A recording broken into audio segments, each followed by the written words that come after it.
நாகர்கோவிலை அடுத்த ராஜாக்கா மங்கலம் அருகே பள்ளவிளையை சேர்ந்தவர் 28 வயதான விஜயகுமார்.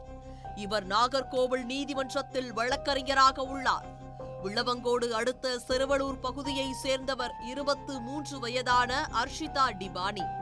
இவர் திண்டிவனத்தில் உள்ள சட்டக்கல்லூரியில் படித்து வருகிறார்.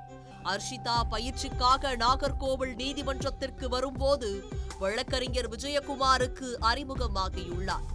சில தினங்களுக்கு முன்னர் விஜயகுமாருக்கு போன் செய்த அர்ஷிதா அவர் வீடு அமைந்துள்ள பள்ளவிளை பகுதிக்கு தான் வந்துள்ளதாக கூறியுள்ளார். கழிவறைக்கு செல்ல வேண்டும் என்று கூறியதை அடுத்து தனது வீட்டுக்கு வந்து பயன்படுத்திக் கொள்ளுமாறு விஜயகுமார் கூறியதாக தெரிகிறது. இதையடுத்து அவர் வீட்டுக்கு சென்ற அர்ஷிதா கழிவறையை பயன்படுத்திவிட்டு அங்கிருந்து சென்றுள்ளார். அதன் பின்னர் விஜயகுமாரும் அலுவலக பணிக்கு சென்று விட்டார்.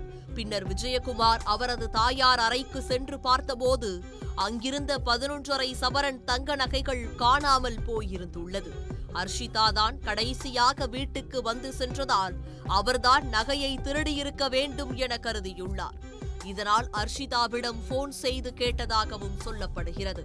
அவர் நகையை எடுக்கவில்லை என கூறியதால் ராஜாக்கா மங்கலம் போலீசாரிடம் புகார் அளித்துள்ளார். புகாரை தொடர்ந்து போலீசார் வழக்கு பதிவு செய்து விசாரணை நடத்தியுள்ளார்கள். இதில் அர்ஷிதா தான் நகைகளை திருடியது உறுதியாகியுள்ளது.